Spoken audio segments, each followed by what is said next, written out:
On se dirige vers une relecture du code électoral. Dans une décision de la Cour constitutionnelle, les sages invitent l'Assemblée nationale à modifier le texte car les dates retenues pour élire députés et maires compromettent la délivrance des parrainages dans les délais. Faut-il profiter de cette brèche ouverte par la Cour pour opérer une refonte du code électoral décrié par plusieurs partis d'opposition ou en l'état, ça reste correct et ne nécessite que de réajustements?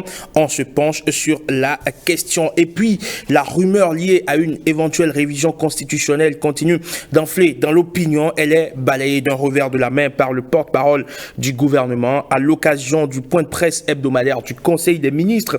Wilfred Léon-Ouidji a martelé que c'est un débat qui n'existe pas.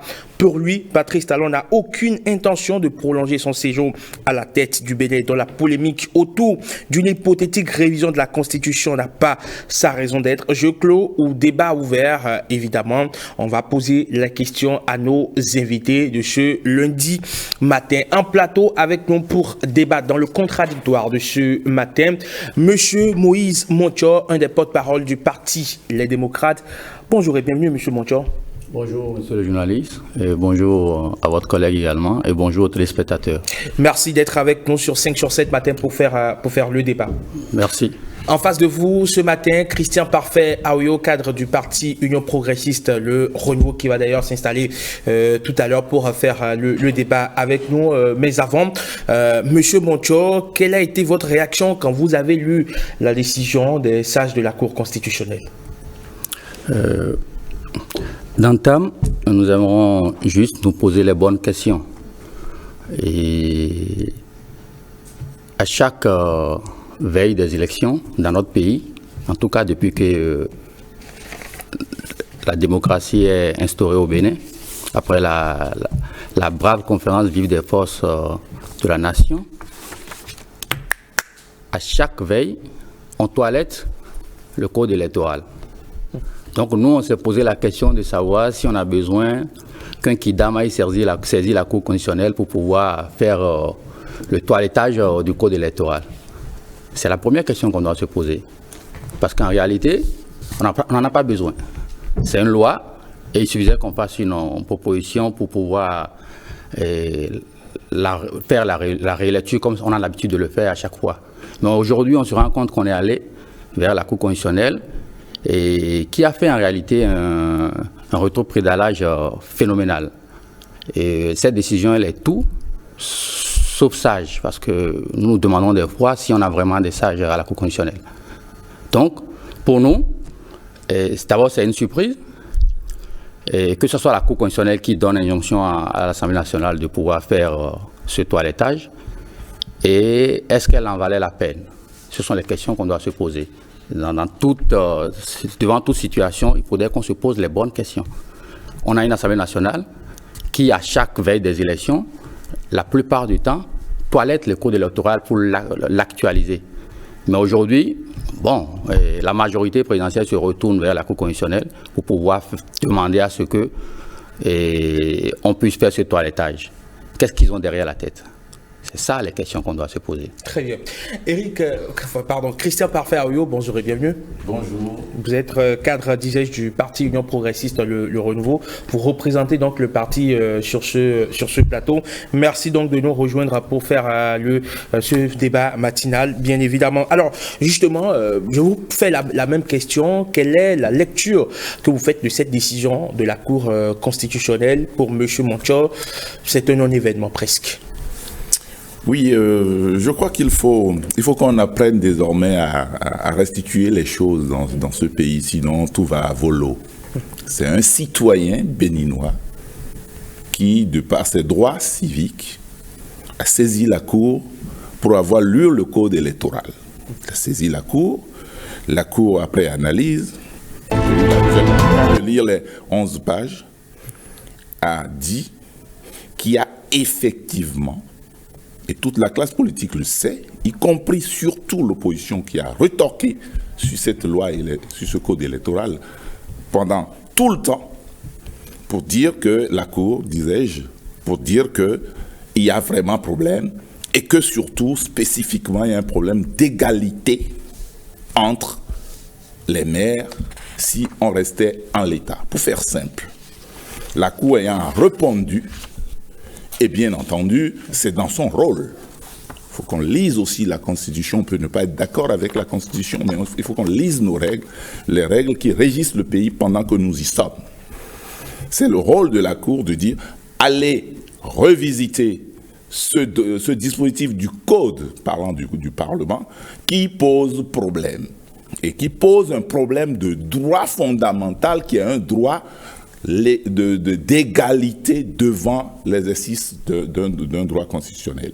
Et à partir de cet instant, la Cour, est dans son droit, le citoyen est dans son droit, donc ce n'est pas la majorité, c'est un citoyen simple qui a fait ces requêtes. J'aimerais que les téléspectateurs suivent cela et qu'après, on a demandé maintenant au Parlement, qui a le pouvoir législatif, d'aller légiférer pour corriger cet état de choses.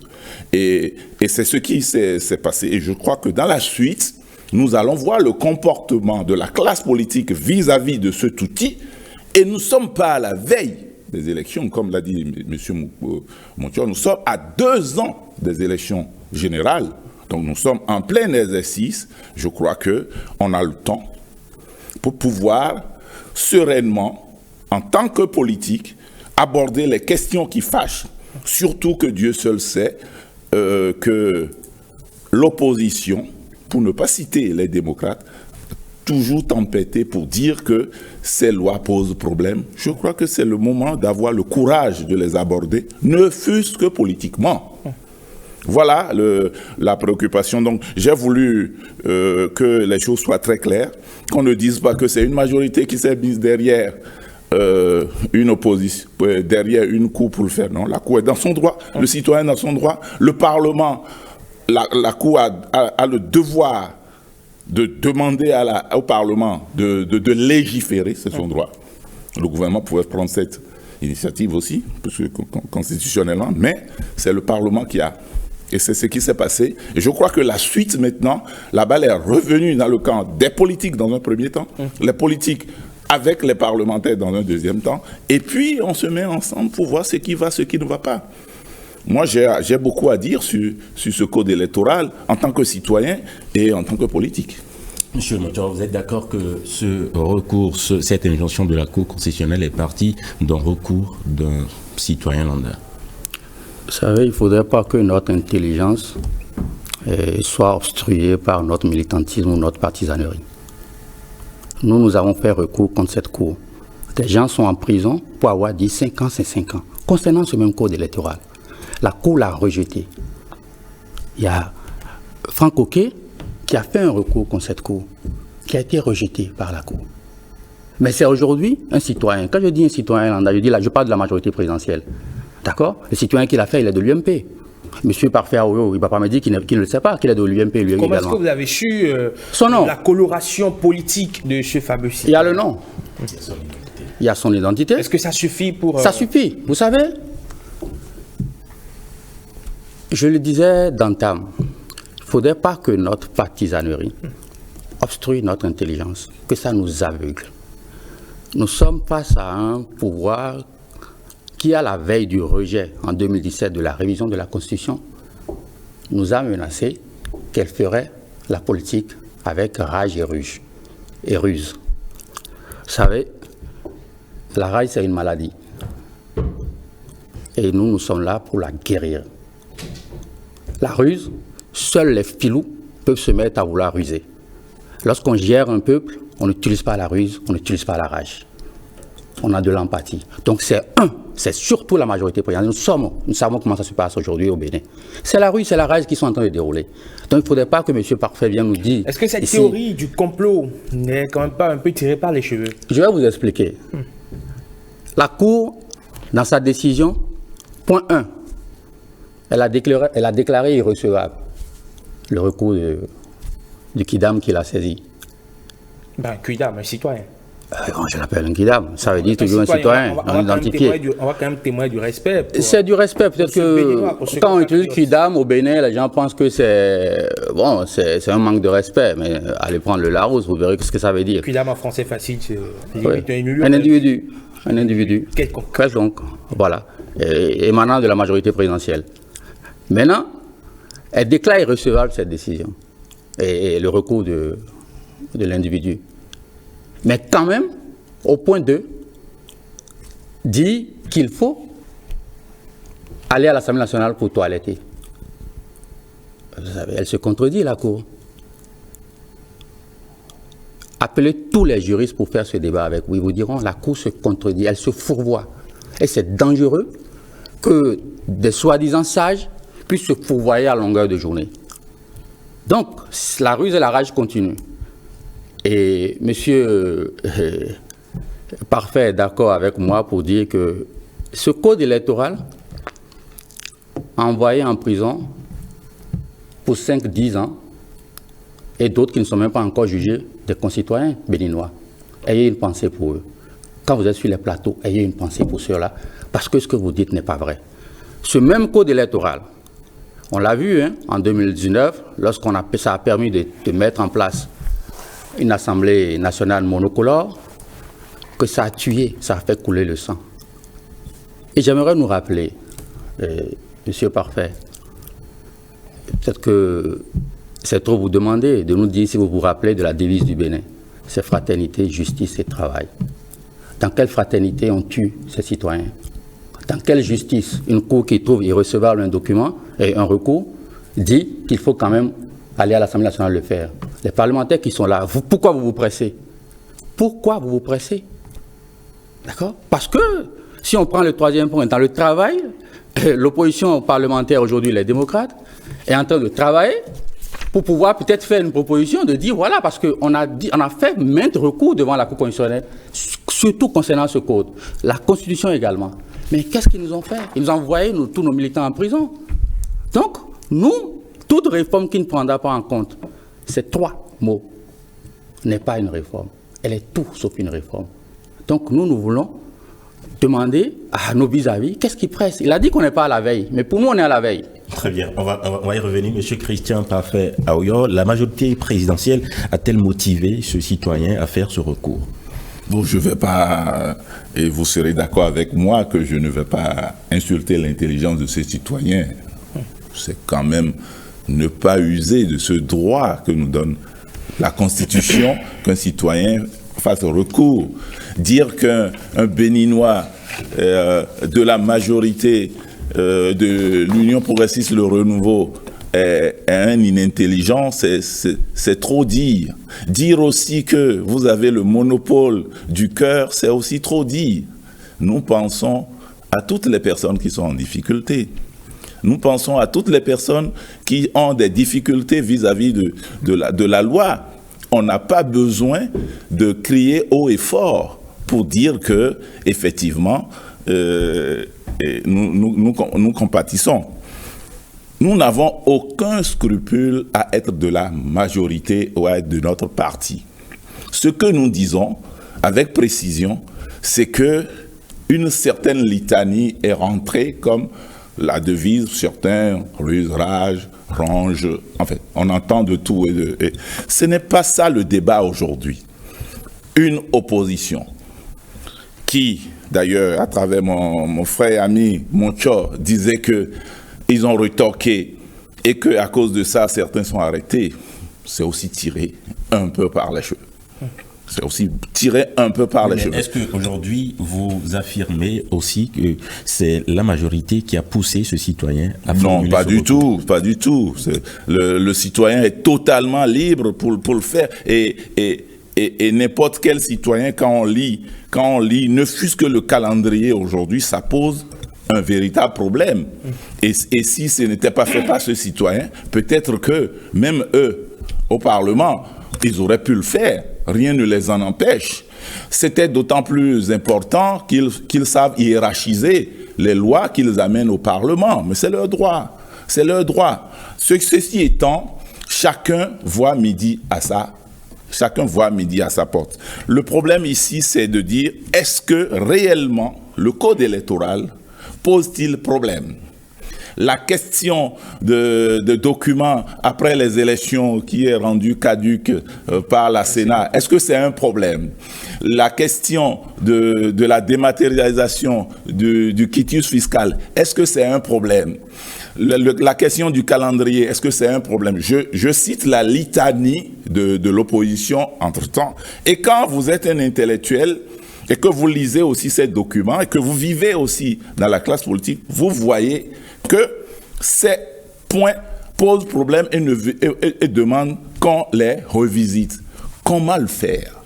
Un citoyen a lancé la balle, d'accord, on peut aller dans ce sens, comme le Parlement a l'initiative aussi de cette modification. Dans ce Parlement, il y a 28 députés.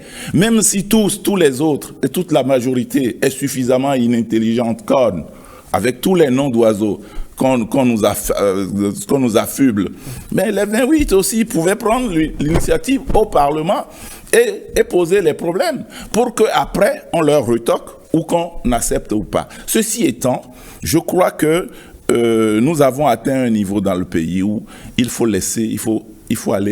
faire un pas au niveau de la passion pour voir sereinement ce qu'on peut faire encore sur notre code électoral et pourquoi pas revoir aussi la Constitution. Il faut revoir la Constitution pour voir ce qui va ou ce qui ne va pas. D'accord, M. Aouyou, voilà. On va en parler tout à l'heure. La révision de la Constitution, est-ce qu'il faut, oui ou non, le faire? C'est un autre débat. Alors, M. Montior, le parti Les Démocrates a fait observer un certain nombre de griefs au sujet, justement, de ce code électoral. Pour une fois que la Cour, évidemment, la même Cour qui vous a donné raison par le passé sur d'autres points, sur d'autres sujets, sur d'autres recours, cette même Cour qui rend une décision qui demande une relecture du code électoral afin d'éviter, on va le dire ainsi, d'éventuels malentendus à venir. Est-ce que ce n'est peut-être pas le bon moment pour votre parti ou les députés de votre parti, par exemple, afin de toiletter ou de mettre sur le tapis les griefs habituels que vous avez suffisamment portés à l'endroit de ce test? J'aimerais demander à M. Parfait, quelles sont les deux institutions qui ont le droit de l'initiative des lois dans notre pays? Le Parlement et le gouvernement. D'accord. Il a répondu le Parlement et le gouvernement. Ce que fait la Cour, c'est qu'elle se substitue soit au Parlement, soit au gouvernement. C'est écrit. C'est-à-dire? La Cour n'a pas donné, il a dit d'entame que la Cour a demandé d'aller légiférer. La Cour n'a pas demandé d'aller légiférer, ce n'est pas son droit. D'aller modifier, d'aller corriger le test qui est... Là, c'est une injonction qu'elle a donnée. Ce n'est pas le droit de la Cour. La Cour n'est-elle pas le juge du contentieux électoral? Elle est le juge, elle dit que ce n'est pas bon. C'est simple. Et l'Assemblée nationale ou le gouvernement prend une initiative, fait une proposition de loi ou un projet de loi. Vous savez, la sagesse, elle a déserté le forum au Bénin. Donc je crois qu'il ne faut plus les appeler des sages, parce que lorsqu'on fait des lois sous pulsion, lorsqu'on fait des lois selon votre humeur, ça ne peut que donner ça. Nous avons des griefs contre cette loi. On a saisi une fois la Cour, on a été dégoûté. Mais ça veut dire que si la Cour trouve aujourd'hui que cette loi-là, elle a un problème, ça veut dire que tous ceux qui ont dit 5 ans, c'est 5 ans, il faudrait qu'on les libère automatiquement. Nous allons sortir, sincèrement, de qu'on se foute de la gueule des Béninois. Parce que des Béninois ont dit, vous avez prorogé le mandat de 45 jours, que c'est illégal. Vous avez foutu en tôle sans jugement. Et aujourd'hui, 2 ans plus tard, la Cour se lève et dit « Ah, ils avaient raison ». C'est ce que la Cour a fait. C'est ce code électoral qui a créé ce problème. Alors, M. Montier, on va resituer, si vous permettez, Marcel Larossi. Ceux qui étaient en prison ont connu des procès et ils ont été condamnés pour des Par faits. rapport à ce code électoral. On va resituer le contexte. Alors, qu'est-ce qui pose problème aujourd'hui au niveau de ce texte? Et c'est juste une question de délai, parce qu'on estime que justement les maires qui seront élus ne seront pas eux tous installés avant, donc, et ne pourront pas, par conséquent, donner leur parrainage dans les délais fixés par la loi. Et donc, la Cour demande qu'on puisse trouver, on va dire, le moyen pour situer tout le monde afin que ultérieurement cela ne pose pas de problème. C'est surtout au niveau des délais qui a mal donné, au niveau justement des jours que cela pose problème. Si on ne s'était pas octroyé 45 jours en plus, peut-être que les délais seront bons. Il faut qu'on se dise. Un peu comme on a octroyé, on a prolongé aussi le mandat des maires. C'est un compromis. Mais si, depuis le début qu'ils ont fait cette loi, oui, des citoyens, l'opposition, en l'occurrence, a eu à dire que ce n'est pas bon. On a saisi la Cour, il nous a déboutés, il nous a rejetés. Donc, si on le disait depuis le début et qu'ils se pensent qu'ils ont la science infuse et que c'est eux qui ont raison aujourd'hui, qui trouvent qu'ils ont tort, moi je commencerais qu'on mette les trucs à plat et qu'on dise libérons tous ceux qui ont déjà fait, qui ont dit que ça n'allait pas. Ce serait justice. On aurait respecté le deuxième mot de notre devise. Maintenant, oui, il y a toujours des problèmes dans un code électoral qu'il faut mettre à jour à l'approche des élections. Nous sommes à 2 ans, comme il a dit. Qu'est-ce qui presse? Quel calendrier ils ont derrière la tête? Est-ce toujours de la ruse? Est-ce toujours de la rage? Alors, est-ce que si cette initiative était portée peut-être 1 an ou 6 mois avant les élections, déjà de toute façon on ne peut pas modifier le code électoral à 6 mois d'une élection, peut-être 1 an, il y aura peut-être des suspicions aussi. Là, on est dans peut-être la Cour constitutionnelle est dans une logique d'anticipation pour que les élections soient libres, transparentes et apaisées. Je suis d'accord par rapport à tous les mots qu'on utilise. Vous savez, dès que l'entame, le 15 octobre, quand le président du parti Les Démocrates a pris les rênes du parti en tant que président, il a saisi la communauté internationale et toutes les institutions. On a dit, ça ne va pas concernant ce code. On a dit, venez voir ce qu'il prépare. C'est par anticipation qu'il a fait. Et on a été reçu par le président de la République qui dit, oh, rien, tout va bien. Tout se passe tellement bien que le 4 janvier, badamboum, on nous dit que le code n'est pas bon. Vous savez, c'est des artistes, ils sont vraiment géniaux, nos politiques dans ce pays-là.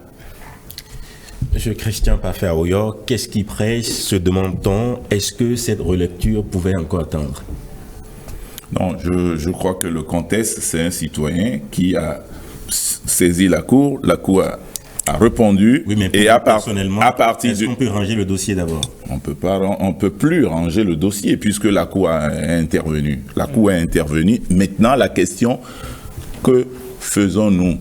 Qui des députés de la 9e législature et des maires actuels ou qui parrainent? C'est ça la question qui est sur le tapis. Je comprends très bien le problème de M. Montier et des démocrates. Je le comprends d'autant plus que ces 5 ans aujourd'hui font l'objet d'une attention particulière de la part du ministre de la Justice. Si je m'en tiens aux propos du président lors de la visite du président Talon, du président Yahi et sa délégation à la présidence. Donc cette catégorie manipulée à travers les réseaux sociaux de jeunes qu'on a manipulés pour d'autres fins, cette catégorie est considérée et aujourd'hui fera l'objet d'attention du point de vue de la justice. Ceci étant, on n'aura plus bientôt cette litanie-là. Et du coup, on verra une bonne partie, je l'espère très rapidement pour eux, pour leur famille. Et une fois qu'on a dit ça, on aura dans 2 ans à répondre à la problématique qui des députés actuels, les maires actuels, pour parrainer, ou qui des députés qui vont venir après les élections générales et maires va parrainer. La question aujourd'hui, c'est ça que la classe politique a sur le tapis. J'ai ouï dire, ou du moins je l'ai lu dans la presse comme tout le monde, que le président de parti, les démocrates, un ancien président de la République, a pris son bâton de pèlerin pour aller dire ubi et orbi, que rien ne va dans son pays. C'est bien. C'est très bien. Et, entre autres, c'est sur ce code que rien ne va dans le pays qu'il a laissé il y a 8 ans. C'est son droit, le citoyen. Et à partir de cet instant, il revient, un citoyen comme lui, a eu l'idée de voir qu'effectivement, il y a des problèmes, retoque à la Cour. Il aurait pu, dans cette démarche-là, faire la même chose à la Cour. Ça n'a pas été fait. Et maintenant, le citoyen fait, la Cour joue son rôle, et un autre procès. Voilà, je crois que nous allons tourner tout le temps dans la farine comme dans une boulangerie, toujours ressasser les mêmes litanies sans avancer. La question, qu'est-ce que nous faisons du code actuel? Est-ce qu'il faut garder la situation telle que ça se fait au niveau du quitus fiscal? Qu'est-ce que nous faisons du parrainage? Toutes ces questions-là, est-ce que opposition et mouvance ne peuvent pas commencer un débat, ne fût-ce que politiquement? Nous, en tout cas, à UP Le Renouveau, nous sommes prêts pour discuter avec n'importe qui sur ces genres de questions qui touchent la République et qui font avancer la République. Nous ne sommes pas fermés, nous ne sommes fermés à aucun débat. Et une fois que nous avons fait des débats préalables politiquement, on peut les transcrire à travers nos députés au Parlement et voir dans quelle démarche nous allons aboutir. Mais qu'est-ce qui nous empêche de discuter? On ne va pas indéfiniment faire le procès de ruse, rage, de 5 ans, c'est 5 ans. Enfin, il faut qu'on avance. C'est mon sentiment le plus profond. J'aimerais bien qu'on dise qui parraine demain. Très bien. On va poser la question. Qui des élus du présent ou du futur, puisque le parrainage... Voilà. Monsieur Aoyor, permettez, qui des élus du présent ou du futur sont capables de parrainer pour les élections générales à venir? Est-ce que la réponse était claire avec ce code électoral? Vous posez la question à ceux qui l'ont fait, nuitamment, à celui qui l'a promulgué et celui qui l'a rendu conforme à la Constitution. Ce n'est pas à nous qu'il faut poser la question. Mais si vous êtes d'accord que... Nous savions qu'il y a un problème par rapport au code électoral. Et donc il faut réviser. Et nous nous sommes dit, il ne faut pas réviser, il faut réécrire. C'est-à-dire c'est une relecture, un toilettage. Vous êtes d'accord pour le toilettage? Nous sommes d'accord. Ils ont un calendrier, nous avons un calendrier. Comme eux, ils ont le calendrier qu'on rejette notre loi d'amnistie, on a le calendrier aussi de venir et de dire voilà ce qui ne va pas, ce qui ne va pas. Et nous avons dit, et le président l'a même redit là, pas plus tard hier dans le Coupeau, que ce n'est pas une affaire du Parlement. C'est une affaire que les politiciens et la société civile et tous ceux qui comptent, le clergé, les sages, s'asseyent pour redéfinir le vivre ensemble. Et quand M. Parfait nous dit qu'il faudrait qu'on s'asseye pour parler politique, on ne demande que ça. On ne demande que ça. Ça peut le faire au Parlement, non, M. Montio? Non, ça ne peut pas le faire au Parlement. Et où est-ce que ça va le faire? Vous savez, là où je dis qu'ils ont un calendrier, c'est que ce Parlement, pour réécrire le code électoral, on a besoin d'une majorité simple. Ils ont 81 députés. Ils auraient pu proposer une proposition de loi et ça allait être corrigé. Hein. Ils ne l'ont pas fait. Ils savent ce qu'ils font.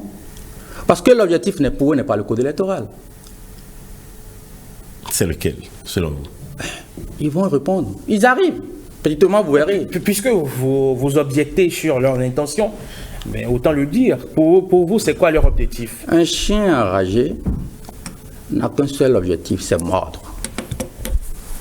Qui veut mordre qui? D'accord? Et c'est eux-mêmes qui ont théorisé la rage et la ruse. C'est pas nous. Donc, lorsqu'on sait... La poétique de la rage... Lorsqu'on sait qu'on a en face de nous des gens qui ont cette théorie, nous, on prend le temps de pouvoir nous préparer s'il faut porter, se vacciner avec le vaccin anti-rage assez de fois pour que la rage ne nous soit pas fatale. Donc, on se prépare. Donc, leur calendrier n'est pas le nôtre. Mais la seule chose qu'on sait, c'est qu'on est à 2 ans des élections, et nous, on sait que ce n'est pas une affaire du Parlement. Ce n'est pas une affaire de l'Assemblée nationale. C'est-à-dire qu'il faudrait que nous tous, on s'asseye. On doit s'asseoir. Il faut copier ce qui est bon chez les autres. Ce n'est pas seulement ce qui est mauvais qu'on doit copier. Il faut copier ce qui est bon. On peut mettre en place une commission mixte paritaire où il y aura un certain nombre de députés de la mouvance, toutes catégories confondues, un certain nombre de députés de l'opposition, les autres députés qui ne sont pas représentés à l'Assemblée nationale, des partis politiques qui ne sont pas représentés. Mais est-ce que ce n'est pas déjà ça la commission des lois du Parlement? Pas du tout. Il y a des partis politiques qui ne sont pas représentés à l'Assemblée nationale. Il y a la société civile qui n'est pas représentée à l'Assemblée nationale. Elle a son mot à dire. Le vivre ensemble. Le Parlement n'est-il pas l'émanation du peuple, M. Montio? Oui, on est entièrement d'accord.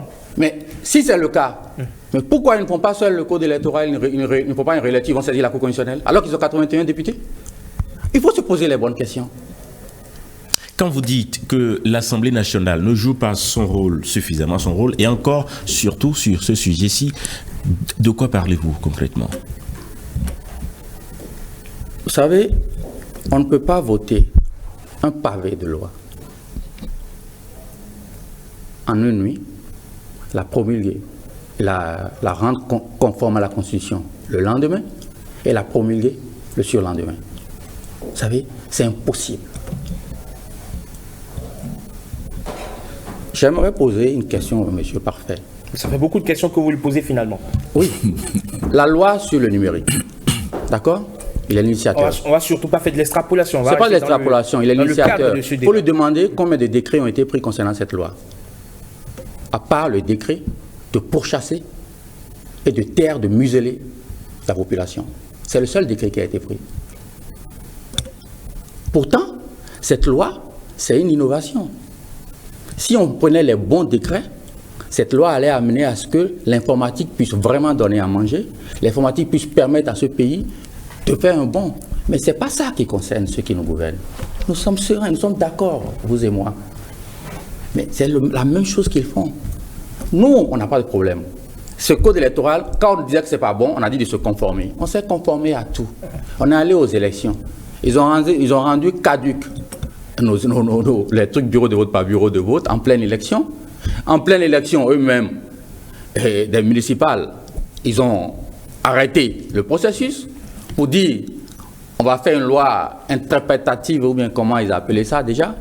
Mais ils ont ce génie. Pourquoi ils ne font pas la même chose aujourd'hui? Alors, M. Montio, qu'est-ce qui vous choque? Est-ce le fait que ce soit un citoyen qui saisisse la Cour et que l'initiative ne soit pas venue donc, de la majorité présidentielle? Est-ce que c'est ça qui vous choque finalement? La procédure. Vous savez, en toute chose, il y a la procédure. D'accord. Et lorsque la procédure est viciée, ça veut dire tout ce qui suit est vicié. D'accord. Alors, M. Aouyo, qu'est-ce que vous avez envie de répondre à M. Montio? On va boucler ce débat sur la relecture du code électoral et consacrer les 5 dernières minutes de cette émission. Oui, je voudrais rappeler une des questions de M. Montio à moi de M. Aouyo. Il faut une concertation et une entente, une implication de tous les partis politiques. Le président du Parti Les Démocrates l'a rappelé hier. M. Montio vous l'a posé comme question. Quelle est votre réponse? Je suis sur ce plateau pour répondre à la problématique posée concernant la rélecture du code électoral et sur ce sujet précis, en attendant d'autres sujets qui vont venir. Je crois que mon parti, l'Union progressiste Le Renouveau, qui a au moins 53 députés, est disposé à discuter à l'Assemblée nationale, dans le cadre qu'il faut, puisque la Cour nous a demandé de travailler. Nous sommes fermés à aucun débat. Dans une approche intellectuelle, vous voulez dire? Nous sommes dans une approche intellectuelle dès lors que la question est réglée consensuellement au Parlement.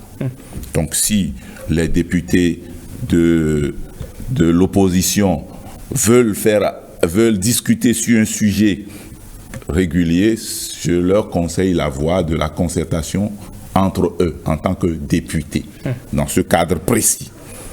Ça aurait facilité beaucoup de choses. Vous suivez mon regard. Si chaque fois on a aussi une préoccupation, on sollicite ses collègues et on discute. Êtes-vous d'accord qu'il faut ouvrir le débat jusqu'à... Pour le moment, c'est les états-majors qui discutent de ce sujet. Pour rester spécifiquement au Parlement, je crois que je peux, connaissant l'état d'âme des députés de la majorité présidentielle d'une manière globale, on n'aura aucun scrupule à discuter avec tous les députés pour répondre à l'injonction de la Cour qui est des députés de la 8e, de la 9e ou de la 10e qui va parrainer.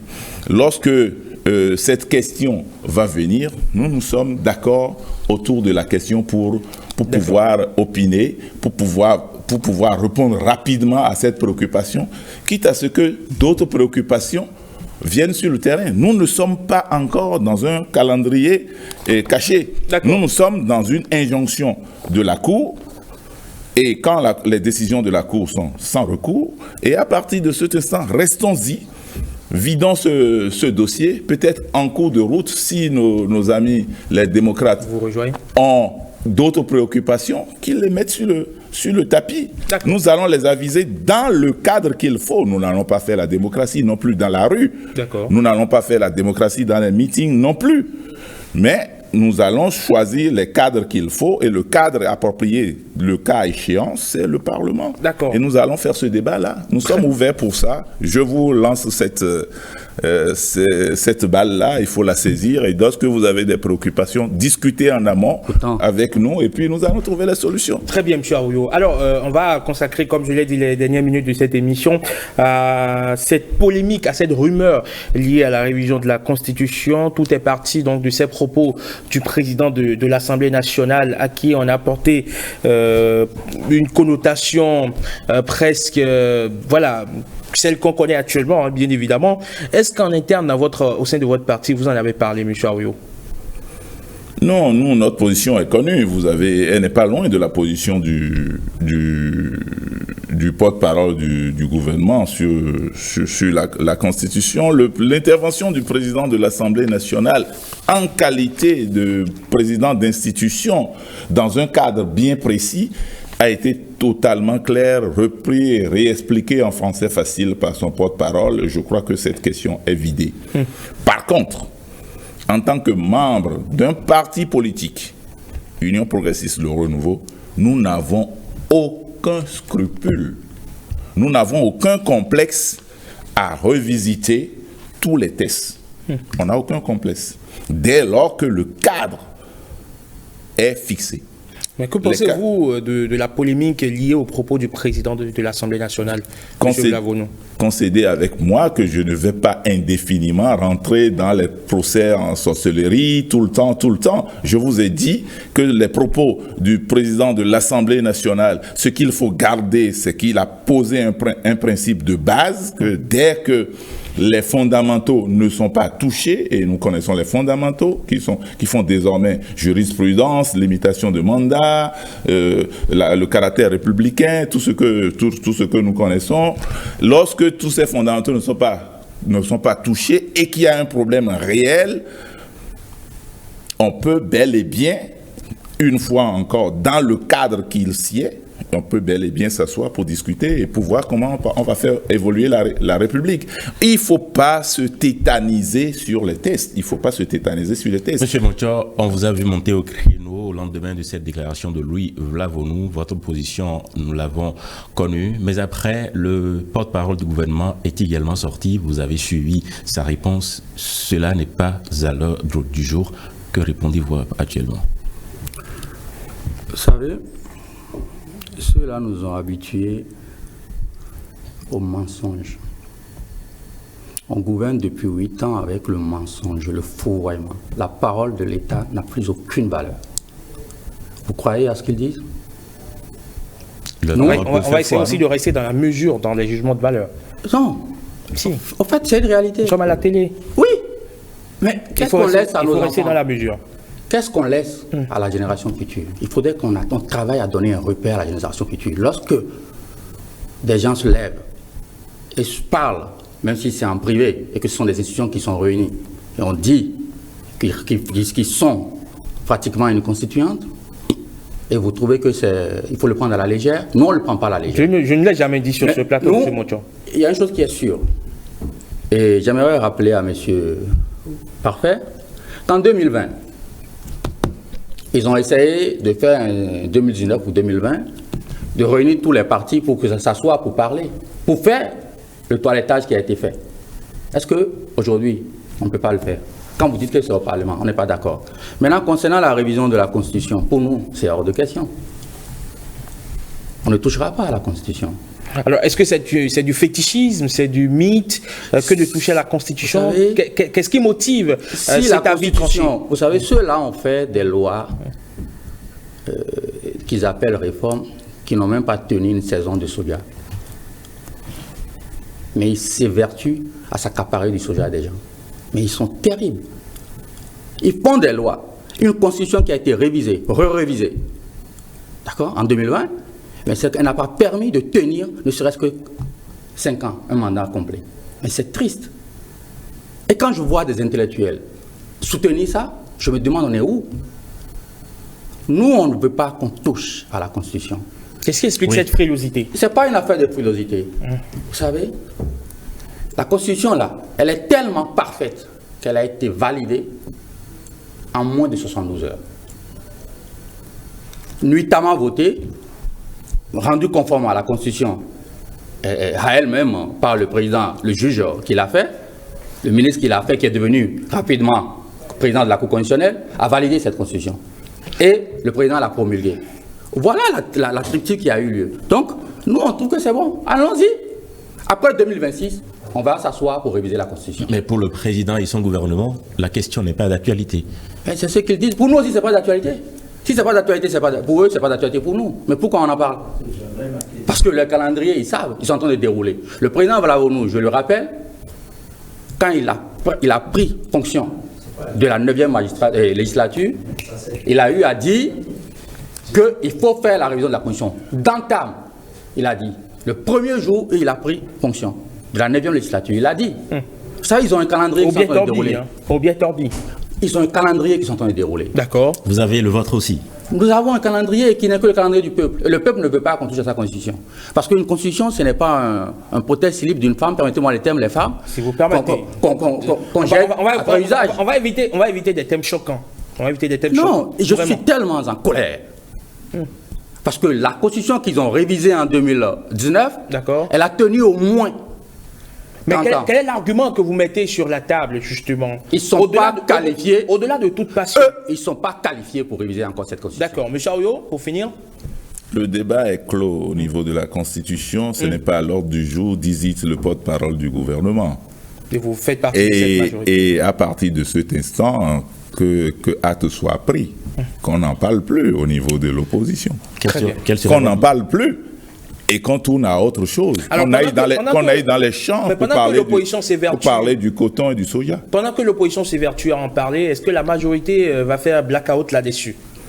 Non, on a une patate chaude sur la table. On va forcément faire un alignement au niveau du code électoral et faire une option pour le code électoral. On ne peut pas ne pas répondre à la Cour constitutionnelle et on restera dans les limites du... Et pendant qu'elle sème dans l'opinion, on va dire, cette frilosité inoculée par les partis d'opposition, que faites-vous en ce moment au sujet de la révision de la Constitution?